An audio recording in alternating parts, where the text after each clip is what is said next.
Hello guys, कैसे हैं आप लोग? अच्छे। और लास्ट लेक्चर में आप लोगों ने एंजॉय किया होगा काफ़ी। तो my name is Swadhin Gupta and welcome to my channel Vidya classes. Now we are discussing about the surface chemistry. Surface chemistry में आप लोगों ने लास्ट लेक्चर में पढ़ा था absorbent, absorbate, physio absorptions, chemo absorptions और उनके डिफ्रेंशिएट भी आप लोगों ने देखे थे। तो ऐसा है आप लोगों ने एब्जॉर्प्शन और एब्जॉर्प्शन को फिर से रिवाइज किया हो, और नहीं किया है तो आप लोग लास्ट लेक्चर पे जाइए और वहाँ पर आप लोग जो है उसको फिर से ढंग से देखिए, पढ़िए, कमेंट करिए। जो भी चीज़ें आपको अगर रखती हैं क्वेरी के तौर पे वो आप लोग जो है फिर हमें लिख के भेजिए कमेंट बॉक्स में, ठीक है ना। आज हम लोग जो है नेक्स्ट चालू करने जा रहे हैं जो है फैक्टर अफेक्टिंग ऑफ एड्सॉर्प्शन, ठीक है ना। यहाँ पे जो है एड्सॉर्प्शन जो फिनोमेना चल रहा था हम लोग का लास्ट लेक्चर में, तो इसमें कुछ फैक्टर्स होते हैं, फैक्टर्स अफेक्टिंग, इंपॉर्टेंट है ये आप लोगों का, नोट करिएगा। फैक्टर अफेक्टिंग ऑन एड्सॉर्प्शन, इसमें क्या है, लास्ट टॉपिक हम लोगों ने थोड़ा सा डिस्कस किया था इस पे, फिर से आज हम लोग थोड़ा सा रिवाइज करेंगे। रिवाइज करने के बाद आगे बढ़ेंगे।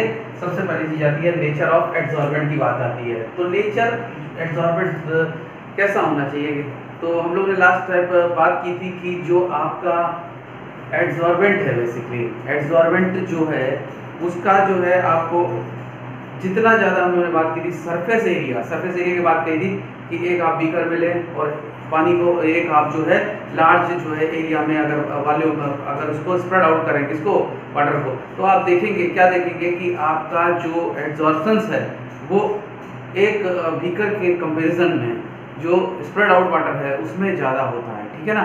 क्यों? क्योंकि वहाँ पे लार्ज सरफेस एरिया मिलता है। तो कह सकते हैं कि नेचर ऑफ एब्जॉर्बेंट कैसा होना चाहिए, सरफेस एरिया पर डिपेंड करना चाहिए, यानी रेट ऑफ एब्जॉर्प्शन। आरओए का मतलब क्या है? आरओए का मतलब है रेट ऑफ एब्जॉर्प्शन। वो जो है डायरेक्टली प्रोपोर्शनल किसके है? सरफेस एरिया के है। किसके है? सरफेस एरिया के। जितना आप लार्ज सरफेस एरिया देते जाओगे उतना रेट ऑफ एब्जॉर्प्शन क्या होता जाएगा? बढ़ता जाएगा, ठीक है ना। और जैसे कि हमने आप लोगों को लास्ट कुछ एग्जांपल्स भी दिए थे आप लोगों को, ठीक है ना। लास्ट क्लास में क्या दिया था एग्जांपल्स? हमने आप लोगों को बताया था कि जैसे कि एक स्मूथ सरफेस है और एक रफ सरफेस है। तो रफ सरफेस में क्या होगा? एरिया ऑफ कांटेक्ट क्या होगा? ज़्यादा बढ़ जाएगा, ठीक है ना। क्यों? क्योंकि वो क्या है, एक प्लेन है और एक रफ है। देखिए रफ सरफेस में एरिया बढ़ता चला गया, मतलब कि सरफेस एरिया बढ़ता गया। दैट मीन्स क्या है कि आपका जो है रेट ऑफ एब्जॉर्प्शन बढ़ने लगा। इसका मतलब नेचर कैसा होना चाहिए? नेचर ऐसा होना चाहिए कि वहाँ पे लार्ज से लार्ज सरफेस एरिया मिले, ठीक है ना। एब्जॉर्बेंट कैसा होना चाहिए? बड़ा लार्ज सरफेस एरिया वाला होना चाहिए, ठीक है ना। इसके बाद हम लोगों ने आप लोगों के और एक और आप लोगों को एग्जांपल के थ्रू समझाया था। चारकोल एक ग्रेनुलर फॉर्म में होता है और एक जो है आपका इसमें पाउडर फॉर्म में होता है। तो पाउडर फॉर्म में आप लोगों का ज़्यादा से ज़्यादा क्या मिलेगा? आप लोगों को लार्ज सरफेस एरिया मिलेगा, ठीक है ना। माइंस वगैरह में काम करने जाते हैं, आप लोगों को लास्ट टाइम बताया था मास्क लगाते हैं। तो मास्क लगाने में क्या लगाते हैं? उसमें पाउडर चारकोल यूज करते हैं ताकि जो पॉइजनस गैसेस हैं, पॉइजनस गैसेस डायरेक्ट हमारे लंग्स में नहीं जाएं और हमें जो है कोई एनेस्थेटिक प्रॉब्लम या और प्रॉब्लम नहीं हो, ठीक है ना। तो इस वजह से जो है आप लोगों का एब्जॉर्बेंट जो है हमें चॉइस करना पड़ता है, किस हिसाब से हमें एब्जॉर्बेंट लेना है, ठीक है ना। एब्जॉर्बेंट हमें किस प्रकार का चॉइस करना है वो डिपेंड करता है किस पर? रेट ऑफ एब्जॉर्प्शन से, ठीक है ना। नेक्स्ट हम लोगों ने बात की थी नेचर ऑफ एब्जॉर्बेंट की बात की थी। नेचर ऑफ एब्जॉर्बेंट में कैसा होना चाहिए? नेचर आपका कैसा होना चाहिए? नेचर आपका जो है ये होना चाहिए कि इजीली लिक्विफाइड हो सके, ठीक है ना। सबसे बड़ी चीज है एब्जॉर्बेंट आपका लिक्विफाइड हो सके। देखिए लिक्विफाइड कब होगा? जब आप उसको उस टेम्परेचर पे ले जाओगे, ठीक है ना।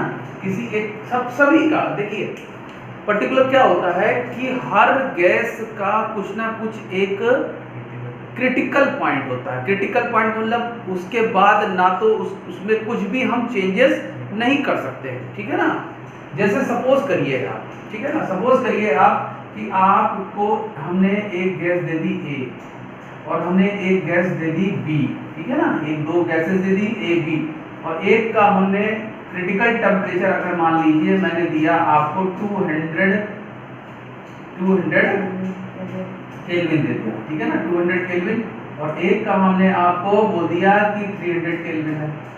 अब देखिए जब हम इसको आगे फर्दर क्या करते हैं, जब हम ए गैस को हमने मान लीजिए हीट करना चालू किया, देखिए तो ए गैस को जब हमने हीट किया तो ये अगर मैंने टेम्परेचर देखिए रेंज, ये हमारी टेम्परेचर रेंज है 50, 100, 150, ठीक है ना।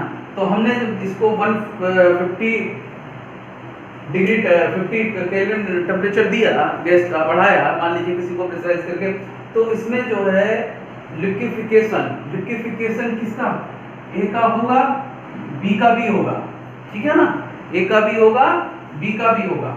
फिर हमने इसका टेम्परेचर कितना किया, 150 किया, 150 किया, ध्यान दीजिएगा 150 करने पर भी हमारा ए का भी होगा लिक्विफिकेशन, बी का भी लिक्विफिकेशन होगा। क्यों? क्योंकि इसके इस पर्टिकुलर टेम्परेचर पे अभी हम नहीं पहुंचे हैं, 200 डिग्री पे 200 केल्विन पे नहीं पहुंचे हैं, ठीक है, समझ में आई बात। उसके बाद हमने इसकी लिमिट बढ़ा दी, हमने इसको 200 केल्विन तक ले गए, 200 केल्विन तक इस गैस को हमने टेम्परेचर दिया, ठीक है ना, क्या हुआ 200 केल्विन तक इसको हमने टेम्परेचर दिया। फिर क्या समझ में आया कि इस टेम्परेचर पे ये तो क्या हो रही है, ये भी लिक्विफाइड हो रही है और ये भी लिक्विफाइड हो रही है, ठीक है ना, ये भी गैस लिक्विफाइड हो रही है और ये भी गैस लिक्विफाइड हो रही है।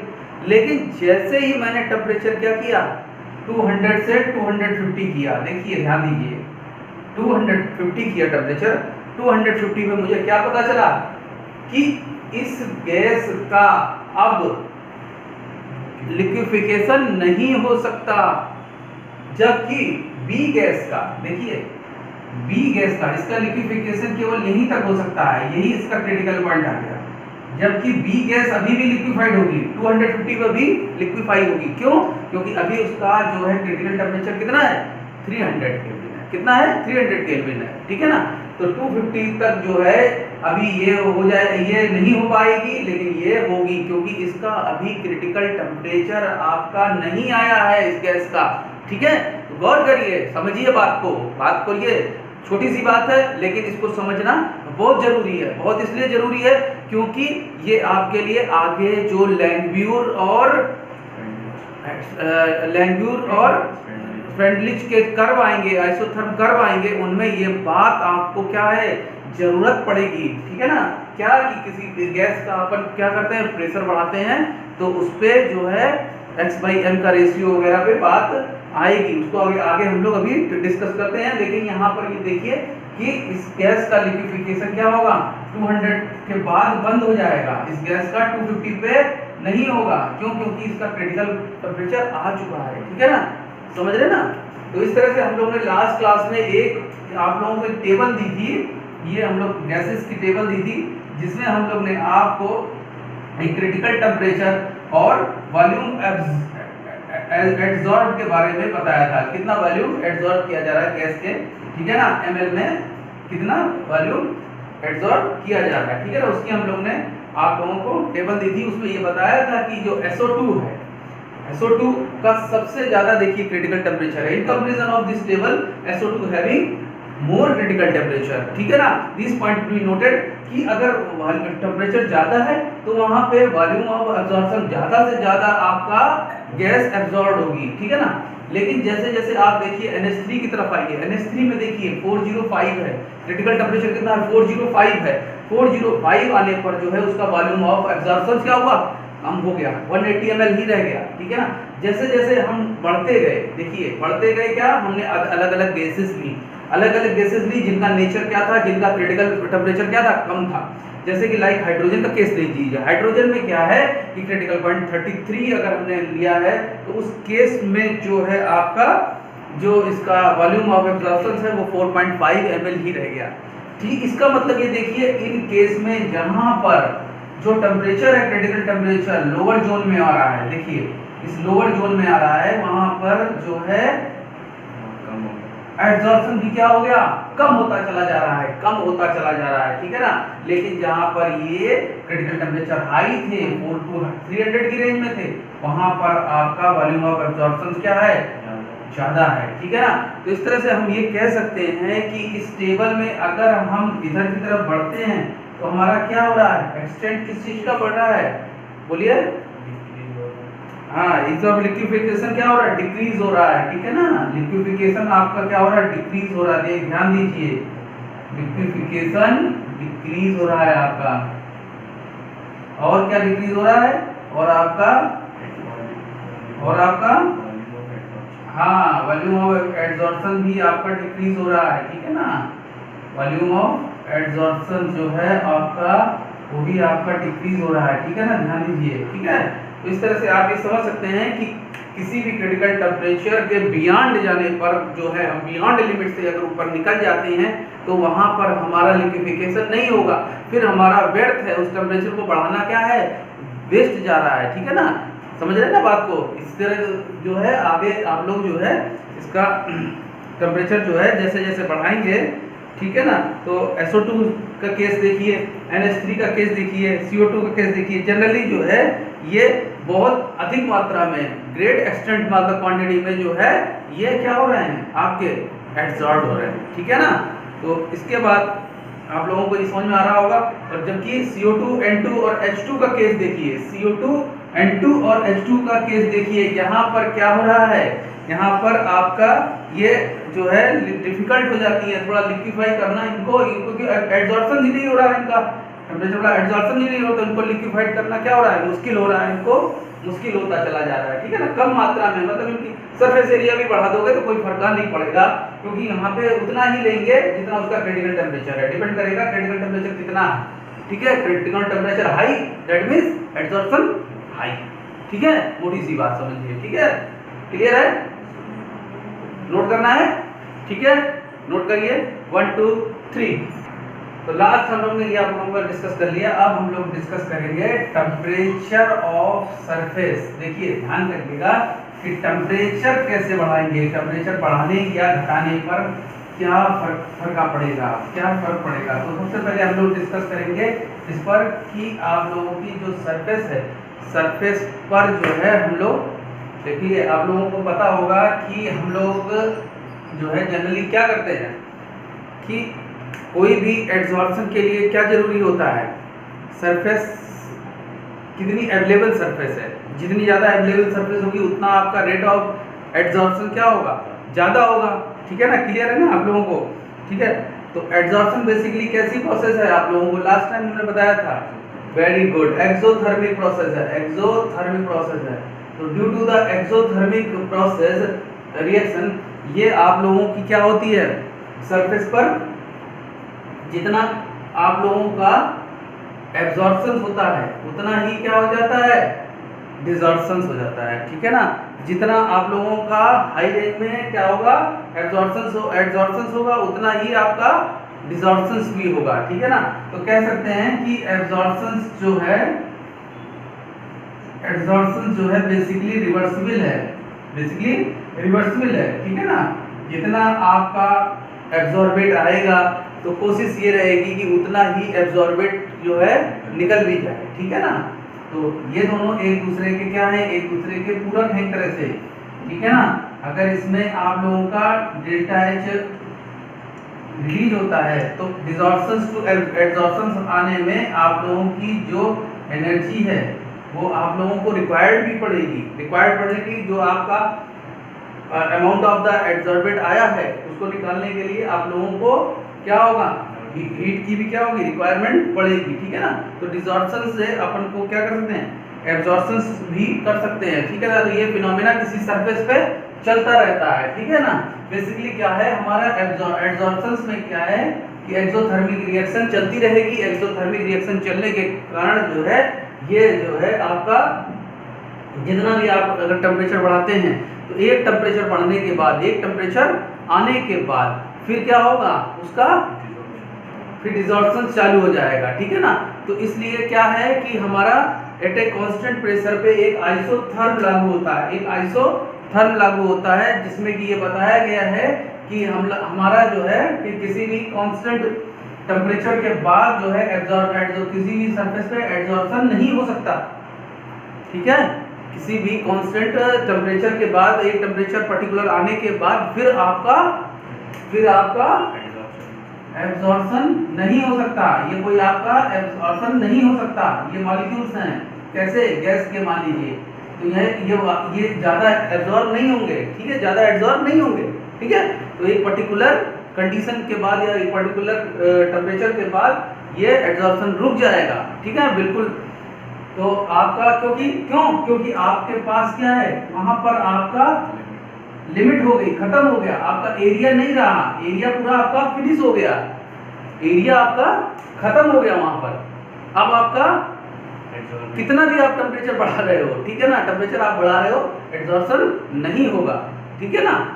इस चीज को हम लोग एक किससे, ग्राफ से दिखाते हैं। हम एक कंसीडर कर रहे हैं नाइट्रोजन का एक हम ग्राफ, ठीक है ना, डिफरेंट टेम्परेचर पे देखिए, ये हमने लिया प्रेशर, ठीक है, एक्स एक्सिस पे हमने क्या ले लिया, प्रेशर ले लिया। यहाँ पर हमने जितना वो वॉल्यूम क्या कर रहा है, एब्सॉर्ब कर रहा है, ठीक है ना। तो इस तरह से देखिए हमने लिया वॉल्यूम एब्सॉर्ब्ड बाय गैस किसमें, सेंटीमीटर क्यूब में ले लीजिए, क्योंकि यूनिट भी तो आपको पता होनी चाहिए, ठीक है।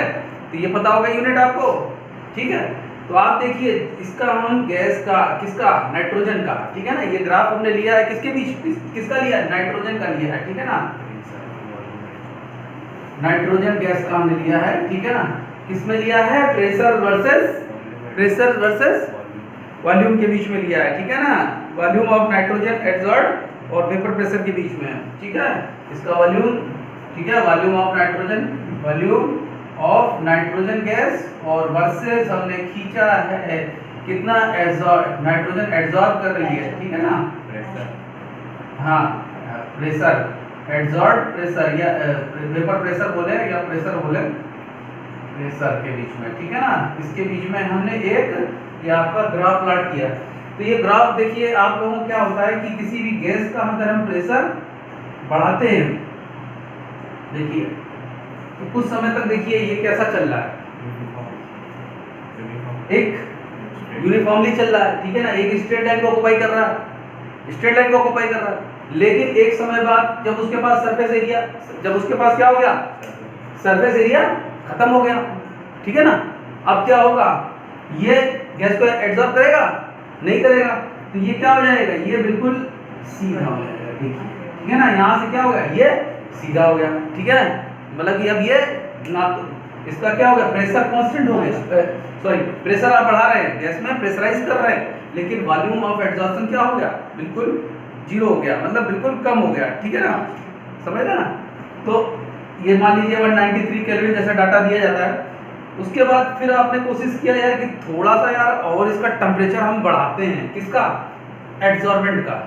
यहाँ पे आपका एड्सॉर्बेंट है, इसका आपने क्या किया, मान लीजिए कोशिश की कि हम और ज़्यादा इसका क्या करें, थोड़ा सा प्रेशर और थोड़ा टेम्परेचर और बढ़ा दें। तो आपने टेम्परेचर मान लीजिए कितना किया, आपने टेम्परेचर किया 247 मान लीजिए ले गए, 247 पे आप देखिए कुछ देर तक तो आपका स्ट्रेट चलता रहेगा, लेकिन फिर आपका फिर वैसा ही हो जाएगा, ठीक है ना। और एक और डेटा आप लोग ले सकते हो क्या, कि आपने क्या किया कि इसके बाद 273 तक भी आप ले जा सकते हो, ठीक है ना, 273 तक भी ले जा सकते हो। तो इसमें आप देखोगे, क्या देखोगे कि 193 और 273 के बीच में क्या हुआ कि आपका वॉल्यूम जैसे जैसे आप टेम्परेचर कर रहे हो, अब इसको देखिए आप इसको V1 वॉल्यूम मानिए, इसको वॉल्यूम मानिए V2 वॉल्यूम मानिए, और इसको वॉल्यूम मानिए V3 वॉल्यूम मानिए। इसमें सबसे मिनिमम वॉल्यूम किस कंडीशन में एब्जॉर्ब हो रहा है, 273, मतलब V1 वॉल्यूम जो है वो क्या है, कम है, V2 वॉल्यूम ज्यादा है, V3 वॉल्यूम है। तो अलग अलग कंडीशन में देखिए एब्जॉर्प्शन क्या हो रहा है, देखिए समझिए, अलग अलग टेम्परेचर बढ़ाने पर वॉल्यूम, एब्जॉर्ब्ड वॉल्यूम गैस का क्या हो रहा है, कम होता जा रहा है। तो टेम्परेचर बढ़ाने पर कोई आप शक्तिमान नहीं बन जा रहे हैं, समझ रहे हैं? कोई आप तीर नहीं मार दे रहे हैं कि आपने एड्जॉर्प्शन बढ़ा दिया।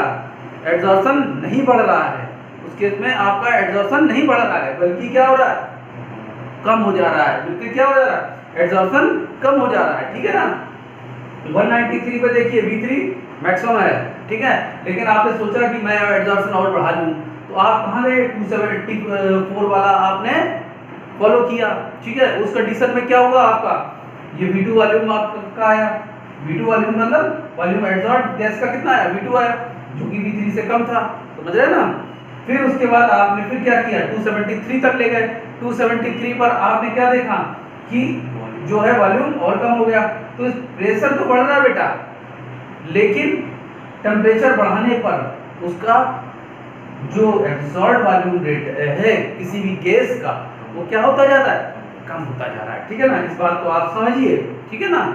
तो इस तरह से क्या हो रहा है कि किसी भी कांस्टेंट टेम्परेचर पर आप समझिए, अगर हम इसी को वेरीफाई करें, अगर हमने कोई भी कांस्टेंट हमने टेम्परेचर ले लिया और किसी भी टेम्परेचर पे हमने किसी भी प्रेशर को बढ़ाते रहे, तो कोई भी गैस जो है एक क्या है, पर्टिकुलर एक सिस्टम तक क्या करेगी, एब्जॉर्प्शन बढ़ेगा, लेकिन एक समय बाद क्या होगा, एब्जॉर्प्शन गैस का कांस्टेंट हो जाएगा, ठीक है ना। क्या हो जाएगा, कांस्टेंट हो जाएगा, ठीक है ना।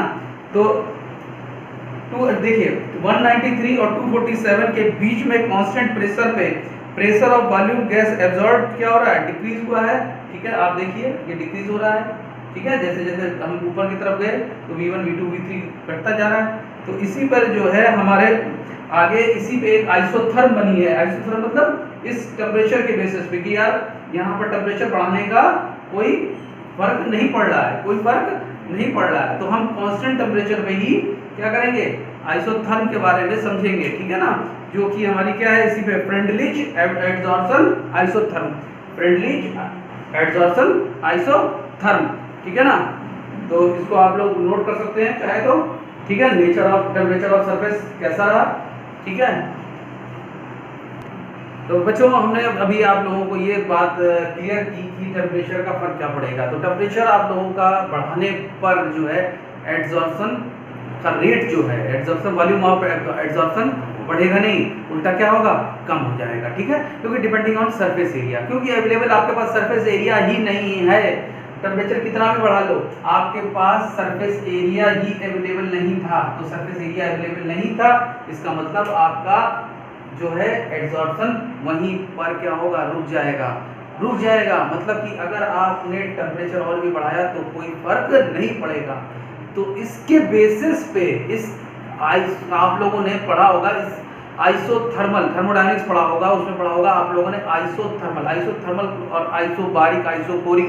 इसमें क्या होता है, कांस्टेंट टेम्परेचर की बात हो रही है। आइसोथर्मल का मींस हो गया थर्मोडायनेमिक्स से वर्ड था, उसका मतलब हो गया कांस्टेंट टेम्परेचर की बात आ रही है। एक कांस्टेंट टेम्परेचर पे किसी भी एब्जॉर्बेंट का एब्जॉर्बेंट में क्या फर्क पड़ेगा, ठीक है ना, उसको हम लोग डिस्कस करते हैं। और उसके लिए हमारे एक साइंटिस्ट साहब थे जिनका नाम था फ्रेंडलिच। क्या नाम था, फ्रेंडलिच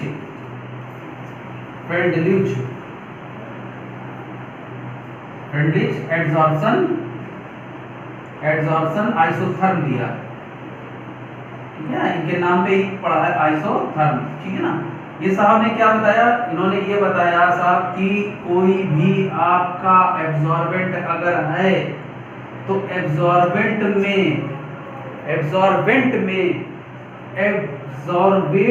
का एब्जॉर्प्शन होना, ठीक है। मान लीजिए ये x मोल थे या x ग्राम थे, ठीक है। x ग्राम एब्जॉर्बेट क्या हो रहा है, x ग्राम एब्जॉर्बेट जो है आपका m ग्राम एब्जॉर्बेंट में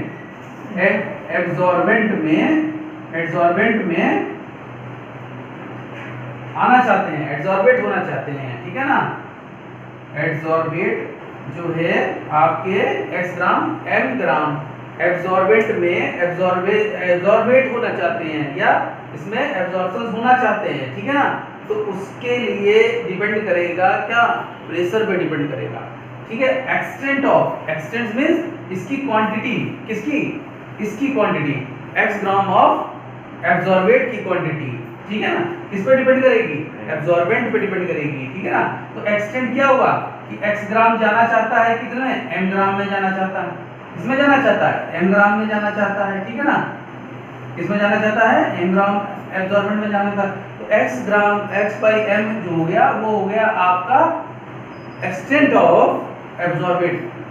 ठीक है, extent of absorbent depending on pressure of, किस पे, प्रेशर पे डिपेंड करेगा, किस पे डिपेंड करेगा, प्रेशर पे डिपेंड करेगा। ठीक है ना, extent of absorption of gas per unit mass, extent of absorptions, extent of absorptions per unit mass of absorbent. ठीक है, depend on pressure of gas. ठीक है, तो इसको ये लिख सकते हैं आप, x क्या है आपका, अमाउंट ऑफ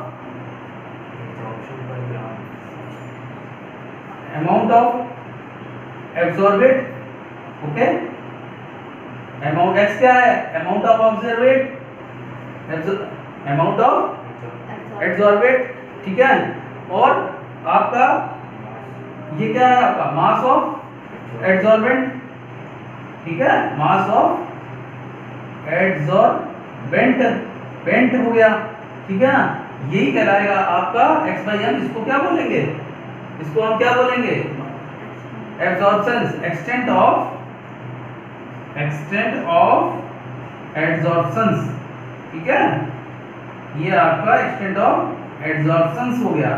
इसका रेशियो x बाई m का रेशियो, और ये किस पर निर्भर करेगा, प्रेशर पे। बेटा किस पे निर्भर करेगा, ये प्रेशर पे।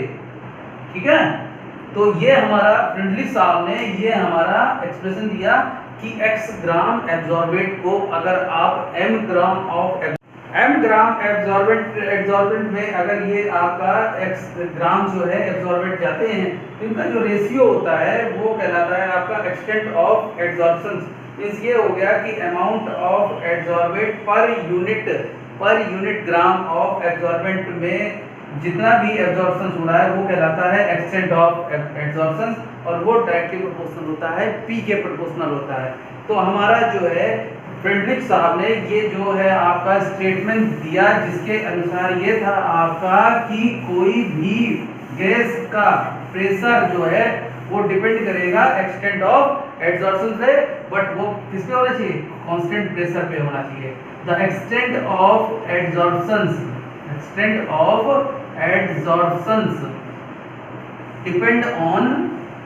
depend on pressure of gas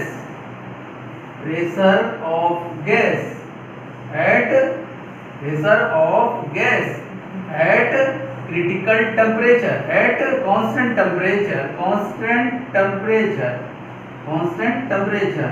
which is known as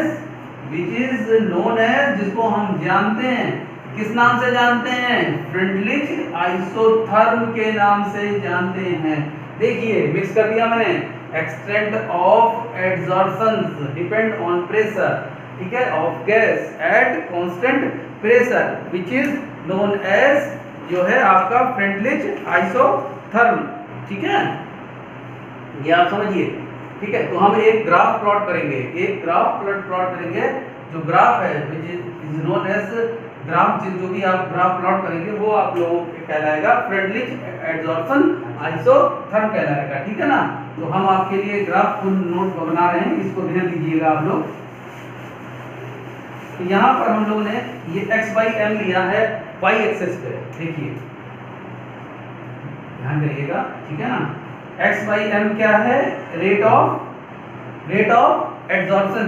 ठीक है, और ये हमने लिया x एक्सेस पे प्रेशर। ठीक है, तो एट कांस्टेंट टेम्परेचर पे आप देखेंगे, एट कांस्टेंट टेम्परेचर पे जब आप देखेंगे कि जैसे जैसे हम टेम्परेचर बढ़ाते जाते हैं तो इस पे जो है x बाई एम का रेशियो नहीं बिगड़, स्ट्रेट चलता है।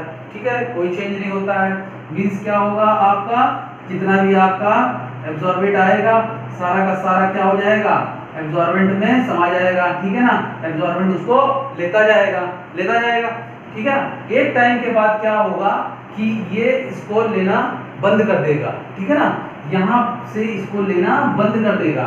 मतलब कि क्या हो गया, P कांस्टेंट हो गया, P कांस्टेंट हो गया, ठीक है ना। तो इस लो रेंज पर, मतलब लो प्रेशर, ये क्या है, लो प्रेशर रेंज हो गई, ये क्या हो गई, मीडियम प्रेशर रेंज हो गई, और ये क्या हो गई, हाई प्रेशर रेंज हो गई। प्रेशर इंक्रीज कर रहे हैं, देखिए प्रेशर इंक्रीज कर रहे हैं, तो ये वाली रेंज क्या हो गई, हाई प्रेशर रेंज हो गई, हाई प्रेशर रेंज हो गई, ठीक है ना। और ये वाली क्या हो गई, मीडियम प्रेशर रेंज हो गई, ठीक है ना। और ये वाली क्या हो गई, लो प्रेशर रेंज हो गई, ठीक है। तो ये तीन, इस ग्राफ में तीन रेंज हो गई, लो प्रेशर, हाई प्रेशर और मीडियम प्रेशर। यहाँ पर आप देखेंगे कि x/m का रेशियो जो हम चेंज कर रहे हैं वो डायरेक्टली प्रोपोर्शनल किसके है, P के, ठीक है ना, किसके है, P के, प्रेशर के, ठीक है ना। और जो मीडियम प्रेशर वाली जोन है वहां पर जो x/m का रेशियो है वो किसके प्रोपोर्शनल है, x p की पावर 1/n, p की पावर 1/n। ये हमने p की पावर 1/n, ये यूं है कि जैसे हमने n की वैल्यू 1 रख दी तो ये भी फॉलो करेगा, और n की वैल्यू अगर हमने क्या रख दी, 2 रख दी, तो ये यहाँ पर आपका प्रेशर क्या हो रहा है, थोड़ा सा कम हो जाएगा, डिक्रीज हो जाएगा, यहाँ पर डिक्रीज होना चालू किया। और अगर हमने x/m का जो है रेशियो क्या कर दिया, P0, क्योंकि यहाँ पर प्रेशर क्या हो जा रहा है आपका, यूनिफॉर्म हो जा रहा है, ठीक है ना, यूनिफॉर्म कांस्टेंट हो जा रहा है, ठीक है। यानी x/m की वैल्यू जो हो जाएगी वो हो जाएगी P की पावर 0। प्रेशर अब क्या होता जा रहा है, कांस्टेंट हो गया, प्रेशर अब ना बढ़ रहा है ना घट रहा है, ठीक है ना, प्रेशर क्या हो गया, कांस्टेंट हो गया, ठीक है। तो यहाँ पर ये कह सकते हैं कि ये जो मीडियम प्रेशर वाली जोन है, मीडियम प्रेशर वाली जोन है, इसके आगे जाने पर प्रेशर क्या हो जा रहा है, 1 हो जा रहा है, क्योंकि आपने पढ़ा है कि P की पावर 0 इसका टू क्या होता है, 1 होता है, ठीक है ना। इसका मतलब ये क्या है कि x/m जो है क्या हो गया, 1 हो गया, ठीक है ना। मतलब कि यहाँ पे प्रेशर क्या हो गया कि आपका 1 हो गया, और यहाँ पर अगर n आप 1 रखते हैं तो आपका इस रेंज में आ जाएंगे, और जब आप प्रेशर क्या रखते हैं, n कितना रखते हैं आप, इनफिनाइट रखते हैं, क्या रखते हैं, इनफाइनाइट। ये इनफाइनाइट की तरफ आप जा रहे हैं, जब आप इनफाइनाइट रखेंगे तो ये क्या आ जाएगा, P की पावर 0, ओके, P की पावर 0 आ जाएगा, ठीक है ना। इस तरह से इसको हम लोग डेमोन्स्ट्रेट करते हैं, ठीक है ना। ये हमारा कर्व है, कर्व को इस तरह से आइसोथर्म को हमारा क्या किया गया है, डेमोन्स्ट्रेट किया गया है, ठीक है। तो एक्सटेंट ऑफ एड्सॉर्प्शन जो हुआ, एक्सटेंट ऑफ एड्सॉर्प्शन बेसिकली आपका जो डिपेंड कर रहा है वो किस पर डिपेंड कर रहा है, आपका एक्सटेंट ऑफ एड्सॉर्प्शन जो है आपका डिपेंड कर रहा है किस पर, प्रेशर पर, ठीक है ना, प्रेशर पर डिपेंड कर रहा है। तो जितना आप जो है प्रेशर बढ़ाते जाएंगे तो एक टाइम के बाद क्या होगा, वो मैक्सिमम कंडीशन में पहुंच जाएगा, क्या हो जाएगा, मैक्सिमम कंडीशन, मतलब 1 को फॉलो करेगा, ठीक है ना, समझ रहे हैं। तो यहाँ पर एक जगह पर आप देखते होंगे कि यहाँ पर जो है पॉइंट क्या हुआ, एकदम बढ़ना बंद हो गया, x/m जो है वो बढ़ना बंद हो गया, कांस्टेंट हो गया, that is called saturation point, इसको बोलते हैं सैचुरेशन पॉइंट, और इस प्रेशर को बोलते हैं सैचुरेशन प्रेशर, ठीक है ना। PS जो है वो आपका क्या है, सैचुरेशन पॉइंट है, ठीक है ना। यहाँ पर आपका एब्जॉर्प्शन और डिसॉर्प्शन बराबर हो जाएंगे, ठीक है ना। ROA इक्वल टू हो जाएगा ROD के बराबर, ROA इक्वल टू ROD के बराबर, क्यों, क्योंकि ना तो अब इसके लिए सरफेस एरिया बची हुई है, मतलब इसमें कंप्लीट एब्जॉर्बेट जो है एब्जॉर्प्शन की तरफ चला गया है, ठीक है ना। यहाँ पे आपका कंप्लीट जो है एब्जॉर्बेट जो है एब्जॉर्बेंट में मिल चुका है, ठीक है ना। अब यहाँ पे गुंजाइश नहीं बची हुई है, ठीक है ना। तो अब यहाँ पर रेट ऑफ एब्जॉर्प्शन जो है जितना आ रहा है, ठीक है ना, उतना ही निकल रहा है, ठीक है ना। तो रेट ऑफ एब्जॉर्प्शन बराबर क्या हो जाएगा, रेट ऑफ डिसॉर्प्शन के बराबर हो जाएगा, ठीक है ना। तो इस तरह की स्टेट कहलाती है सैचुरेशन स्टेट कहलाती है, ये स्टेट कहलाती है सैचुरेशन स्टेट। जैसे आप लोगों ने सैचुरेटेड सॉल्यूशन पढ़े थे ना, तो उसी तरह से ये है कि सैचुरेटेड स्टेट है ये आप लोगों की, और इस पॉइंट पे जो सैचुरेटेड पॉइंट पे प्रेशर है वो क्या है, सैचुरेटेड प्रेशर है, क्या है, सैचुरेटेड प्रेशर। तो अमाउंट ऑफ गैस जितनी भी एब्जॉर्ब हो रही है वो बराबर हो जाएगी किसने, amount of dissolve, amount of dissolve के बराबर हो जाएगी। तो दोनों के रेट इस समय बराबर हो जाएंगे, ठीक है। तो लैंग्यूर साहब ने ये बताया कि इस तरह का जो लो प्रेशर रेंज है और हाई प्रेशर रेंज है उसके बीच में मीडियम प्रेशर या इसी को बोल सकते हैं आप इंटरमीडिएट प्रेशर, ठीक है ना,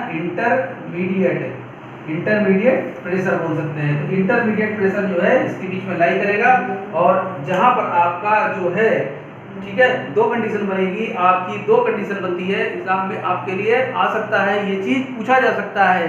क्या पूछा जा सकता है आपका कि एट हाई प्रेशर पे और एक आपका लो प्रेशर पे, एक हाई प्रेशर पे और आपका लो प्रेशर पे जो है आपका x/m का रेशियो क्या होगा। तो ग्राफ में जो है आप देखेंगे कि यहाँ पर x/m जो है वो क्या है, डायरेक्टली प्रोपोर्शनल है।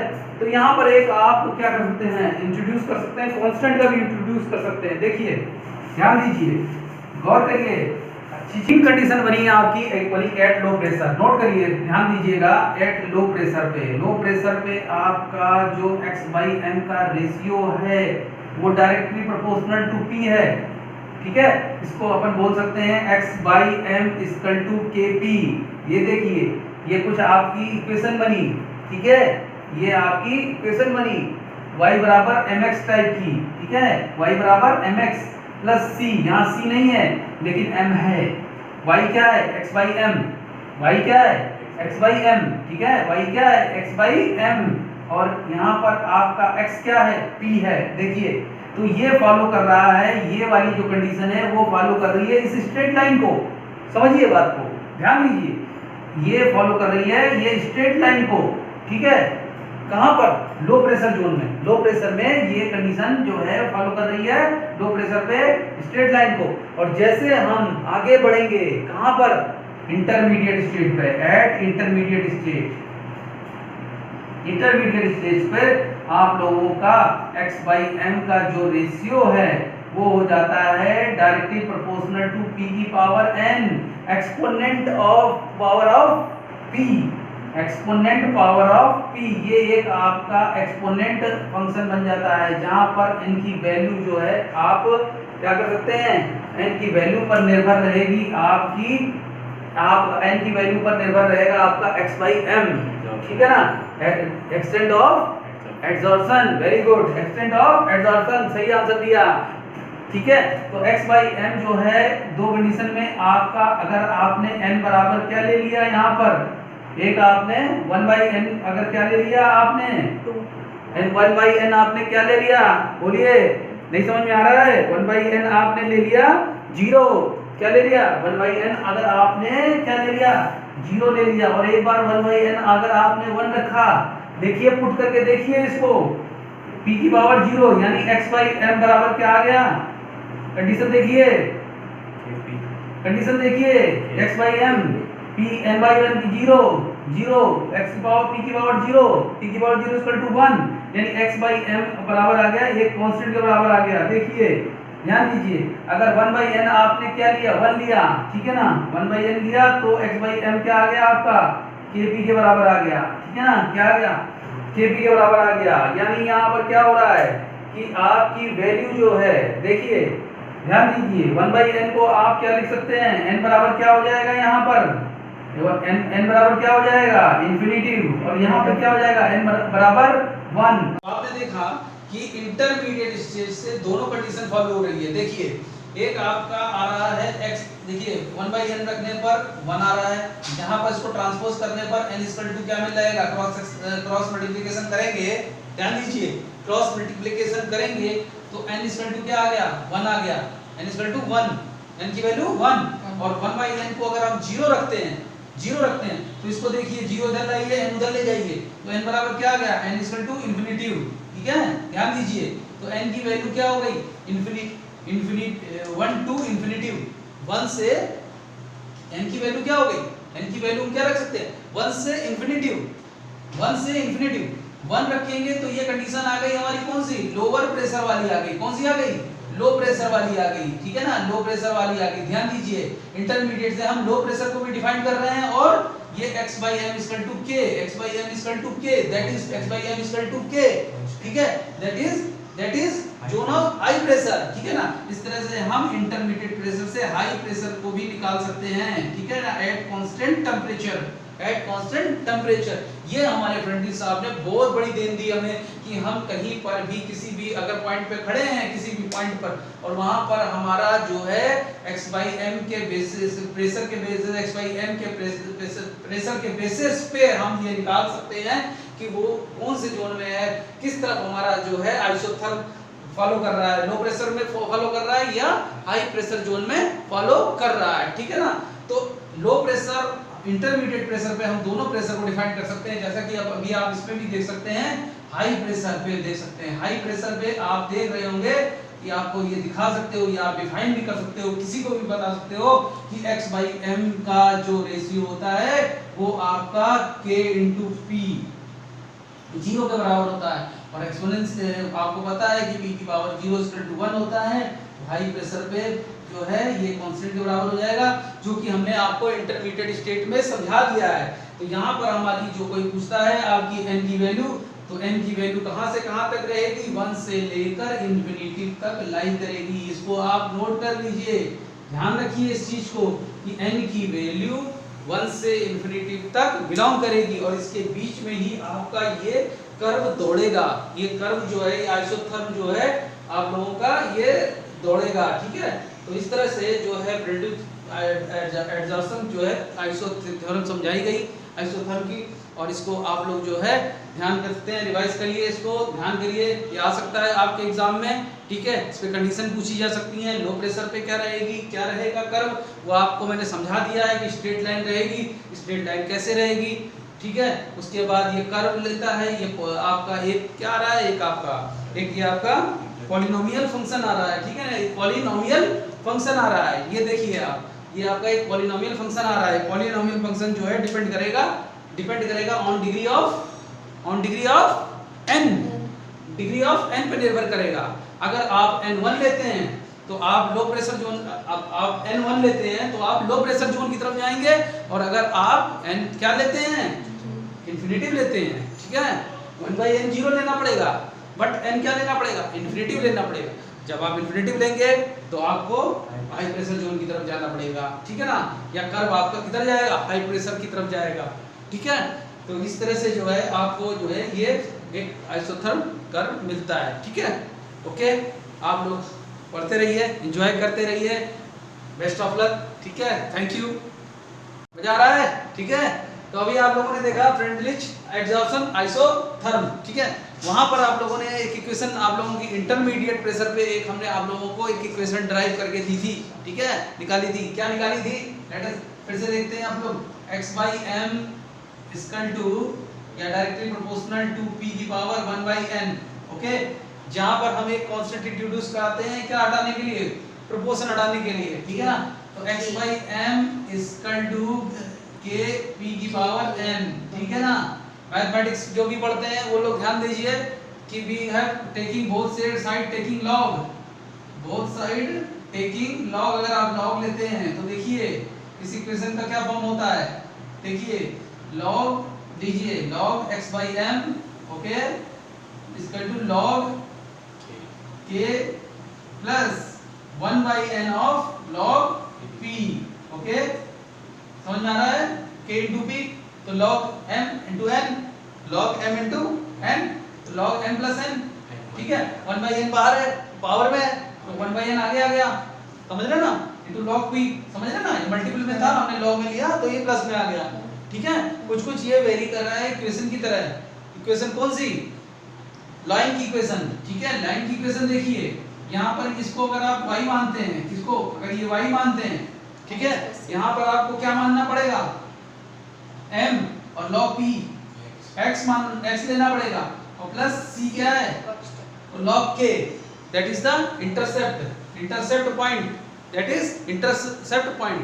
तो लैंग्यूर कर्व को on representation of x and y axis पे अगर हम रिप्रेजेंट करते हैं तो इनका कर्व जो है लॉग के फॉर्म में इस टाइप से आएगा। देखिए अभी हम लोग ने जो कर्व बनाया था वो बनाया था रेट एक्सटेंट ऑफ एब्जॉर्प्शन और प्रेशर के बीच में कर्व बनाया था। अब हम लोग ये कर्व बनाने जा रहे हैं एब्जॉर्प्शन लॉग की फॉर्म में लेके log x/m extent of absorption को हमने क्या लिया, लॉग की टर्म में लिया, और हमने प्रेशर को किस में लिया, लॉग की टर्म में, log p की टर्म में। ठीक है, तो हमारा ये एक्सप्रेशन हमने अगर लाइन के एक्सप्रेशन से कंपेयर किया तो यहाँ पर आप देखेंगे कि m की जगह पर ये हो गया 1/n हो गया। ठीक है, और c क्या है, इंटरसेप्ट पॉइंट है, c क्या है, इंटरसेप्ट पॉइंट है। ठीक है, इंटरसेप्ट पॉइंट कहाँ मिलेगा, y एक्सिस पे मिलेगा, कहाँ पर, log k, यहाँ तक हमें जाना पड़ेगा, हमें यहाँ तक जाना पड़ेगा, log k दूरी जानी पड़ेगी हमें। ठीक है ना, k की दूरी log की फॉर्म में यहाँ तक जानी पड़ेगी। अब यहाँ से ये ग्राफ जो है ये किसको पकड़ेगा, y बराबर mx प्लस c को, यानी यहाँ स्ट्रेट लाइन को कर्व पकड़ेगा। ठीक है ना, तो ये हमारा जो है ये कर्व बनता है, इसको बोलते हैं Langmuir Freundlich isotherm, Freundlich adsorption isotherm.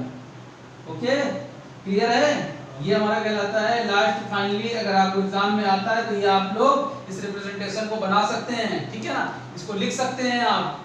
ठीक है, नोट डाउन कर सकते हैं इसको, क्या, extent of adsorption is directly proportional to pressure of absorbed gas, pressure of absorbed gas. Okay, ठीक है ना, और ये जो है एट कांस्टेंट टेंपरेचर। ओके, तो ये आपका जो है ये स्लोप, आप इसको डिफाइन कर सकते हैं स्लोप को। स्लोप ये देखिए, स्लोप इस तरह से बनाया जाता है। ठीक है, ये हो गया स्लोप आपका कितना, 1/n।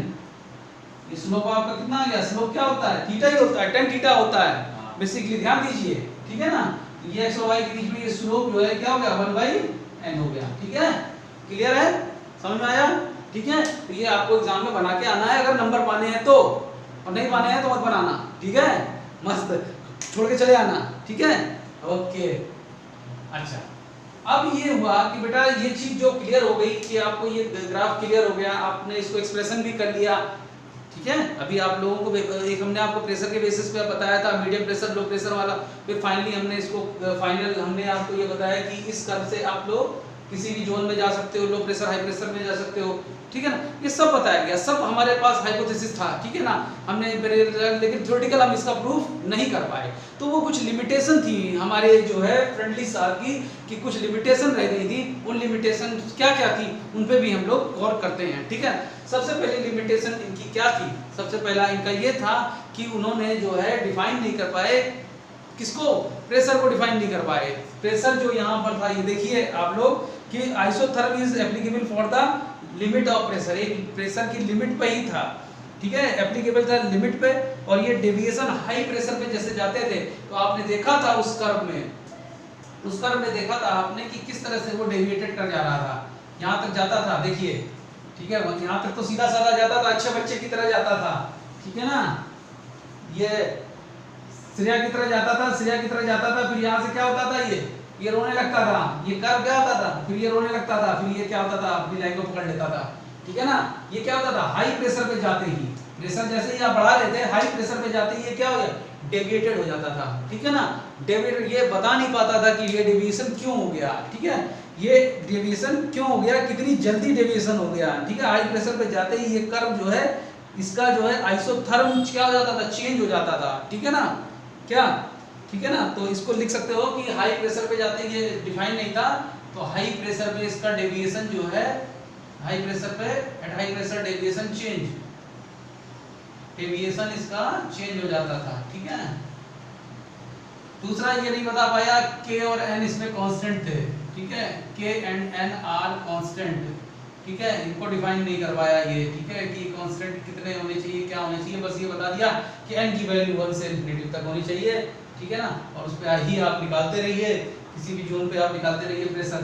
तीसरी चीज इसने ये क्या नहीं बताई आप लोगों की, इसने ये नहीं बताया कि आप लोगों का कि ये एक कोई थ्योरेटिकल प्रूफ दिया, थ्योरेटिकल प्रूफ नहीं दिया, ये एम्पिरिकल केवल ही प्रूफ दे पाया,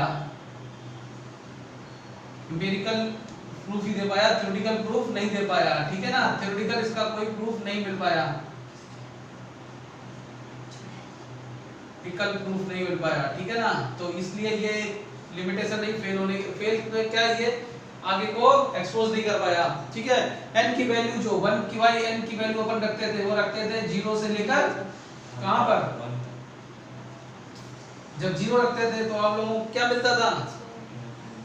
आप लोगों को क्या मिलता था? के कांस्टेंट मिलता था हाई प्रेशर पे। लेकिन यहाँ पे देखिए पी का टर्म नहीं, गायब हो जाता था, तो प्रेशर को हाई प्रेशर पे डिफाइन नहीं कर पाता था। 1 की वैल्यू अगर कितनी रखते थे, 1 रखते थे, तो ये डिफाइन करता था। लेकिन अगर जैसे ही हम n की वैल्यू चेंज कर देते थे, n की वैल्यू 0 रहती, तो ये जो है कांस्टेंट हो जाता था। कांस्टेंट पे पता ही नहीं चलता था कि प्रेशर चेंज करने से कोई x/m पे फर्क पड़ रहा है। प्रेशर का टर्म ही गायब कर दिया इसने, ठीक है, समझ रहे हैं ना आप लोग? प्रेशर का टर्म ही गायब कर दिया, तो ये जो है आगे डिफाइन ही नहीं कर पा रहा था कि हाई प्रेशर पे जाने पर क्या डेविएशन कितना हो गया। मतलब सैचुरेशन पॉइंट तक तो समझ में आ रहा था, सैचुरेशन पॉइंट तक तो समझ में आ रहा था, सैचुरेशन पॉइंट के बाद ये नहीं समझ में आ रहा था कि ये जो है आपका x/m का रेशियो जो है एक्सटेंट ऑफ एड्सॉर्प्शन, ठीक है, प्रेशर के रिगार्डिंग कितना डेविएटेड हो गया, ठीक है, कितना डेविएटेड होगा यहाँ पता नहीं चल रहा है, क्योंकि प्रेशर का टर्म ही गायब है, ठीक है ना। तो absorption will be independent of pressure, यहाँ पर इंडिपेंडेंट हो चुका, ध्यान रखिए, गौर करिए कि यहाँ पर इंडिपेंडेंट हो चुका है, यहाँ पी का टर्म ही गायब है, ठीक है ना। तो adsorption will be independent of pressure, increase pressure आप बढ़ाते भी जाओगे तो एड्सॉर्प्शन जो है वो अटेंड करेगा केवल किसको? सैचुरेशन को अटेंड करेगा। किसको करेगा? सैचुरेशन को अटेंड करेगा। और सैचुरेशन के बाद जो है ये आपके इसको एक्सप्लेन नहीं कर पाएगा, ठीक है, इसको एक्सप्लेन नहीं कर पा रहा है, ठीक है ना। तो इस तरह से आइसोथर्म जो है हाई प्रेशर पर जो है शो करता है किस चीज को? डेविएशन को। किस चीज को शो करता है? हाई प्रेशर पे ये जो है डेविएटेड हो जाता है, कर्व डेविएटेड हो गया। हाई प्रेशर पर जो है ये आपका डेविएशन को शो करता है, कर्व शो डेविएशन, ठीक है। इसलिए अब हमें जरूरत पड़ी किसकी? डेविएशन, ठीक है। अब हमें जरूरत पड़ी किस चीज की? दूसरे कर्व की।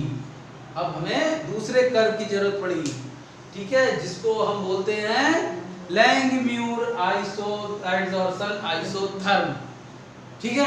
इतनी सब जो है चीजों की जो है संभावनाएं जो है उन्होंने खत्म की लैंगम्यूर आइसोथर्म, एड्सॉर्प्शन आइसोथर्म। तो नेक्स्ट हम लोग जो डिस्कस करेंगे वो इसी पे करेंगे आप लोगों का लैंगम्यूर, ओके।